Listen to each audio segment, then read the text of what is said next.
Hello everybody, and welcome back. This is part 2 of my supplement series focused on endurance performance, recovery, and long-term health span. Just to be clear, I'm not a doctor. Nothing here is medical advice.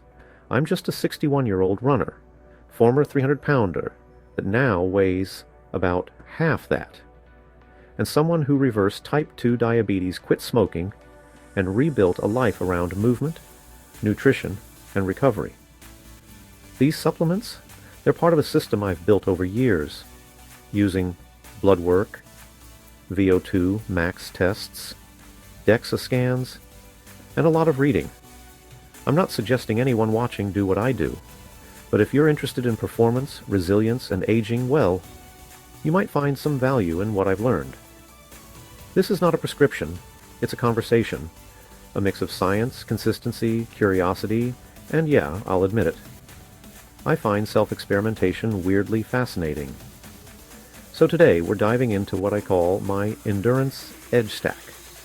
These are 4 supplements I rely on to improve oxygen delivery, reduce fatigue, recover faster, and support cardiovascular and muscular endurance.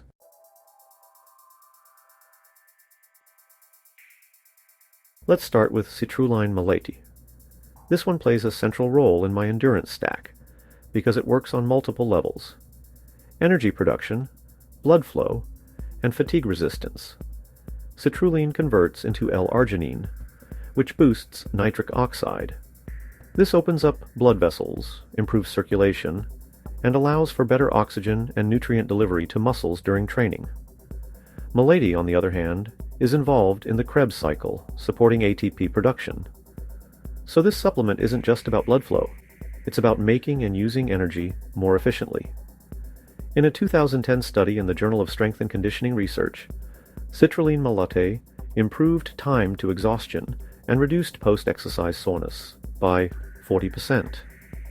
It's also shown to enhance VO2 kinetics and delay lactate accumulation. I take 3 grams twice a day, mid-morning and mid-afternoon. On longer training days, I move the second dose closer to my run. It is not a feel-it-instantly supplement, but over time it helps me stay stronger deeper into the workout.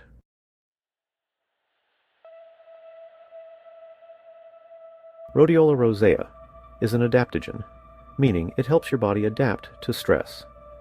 It works by modulating the HPA axis, balancing cortisol, and improving mental and physical stamina. For runners, this means less mental fatigue, improved mood stability, and more resilience on back-to-back training days. A randomized trial in the International Journal of Sport, Nutrition and Exercise Metabolism showed improved time to exhaustion and lower perceived effort in athletes using rhodiola.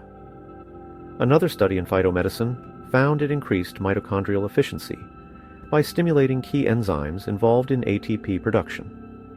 I take 500 milligrams daily, early afternoon, especially on tempo or speed days.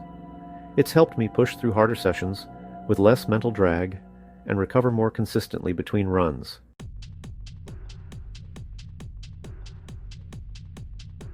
Taurine is deeply underrated.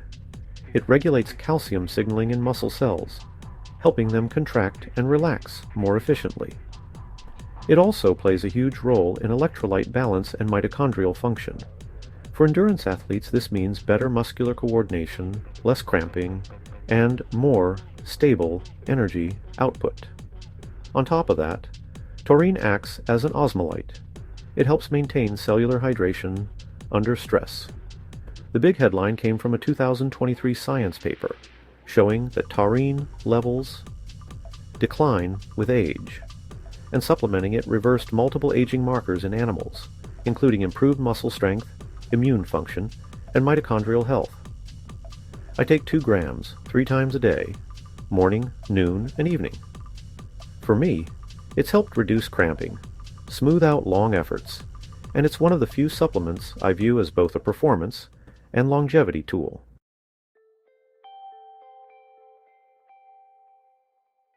Finally, Astaxanthin. It's a red pigment found in salmon and krill, and it's one of the most powerful natural antioxidants we know of. It embeds in cell membranes, especially mitochondrial membranes, where it helps prevent oxidative damage. This matters in endurance because prolonged aerobic effort generates a ton of free radicals, and if you don't manage that, you get more fatigue, slower recovery, and long-term cellular wear.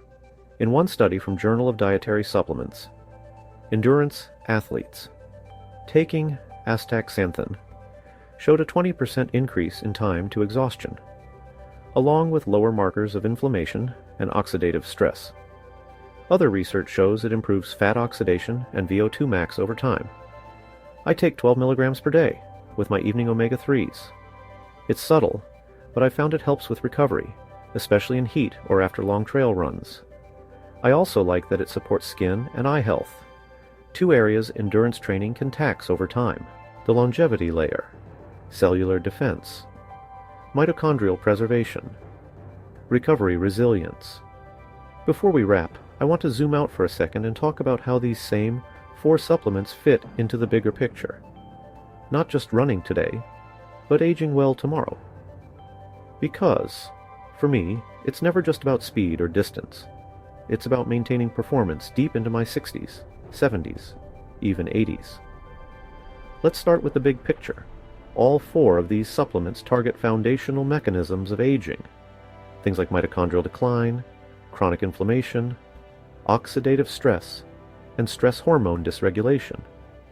Citrulline Malate, for example, supports vascular elasticity, which tends to decline with age, increasing cardiovascular risk. By keeping blood vessels responsive, you're supporting long-term circulation and endothelial health.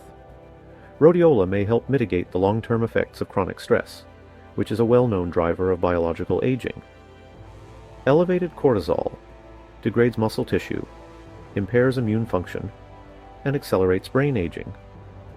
Rhodiola's impact on the HPA axis helps keep that system in check over the long haul. Taurine is especially exciting here. It's not just a performance aid. It's increasingly seen as a biological aging marker.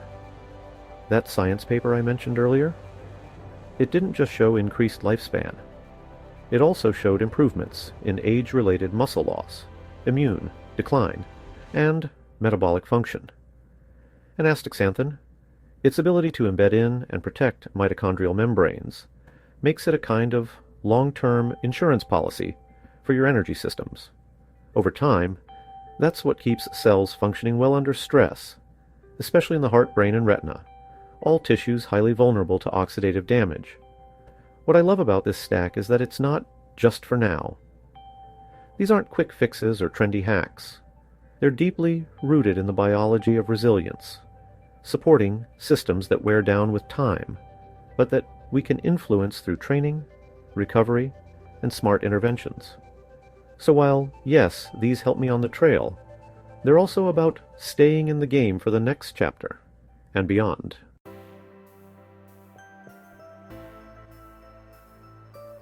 So now you've seen the full stack.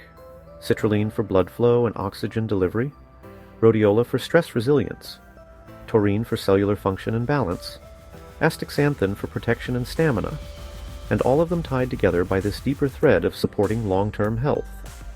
Whether you're training for your next marathon or just want to feel strong for the next 30 years, these are tools I found valuable in both the short game and the long one. In the next video, Mitochondria in Motion, we're going deeper.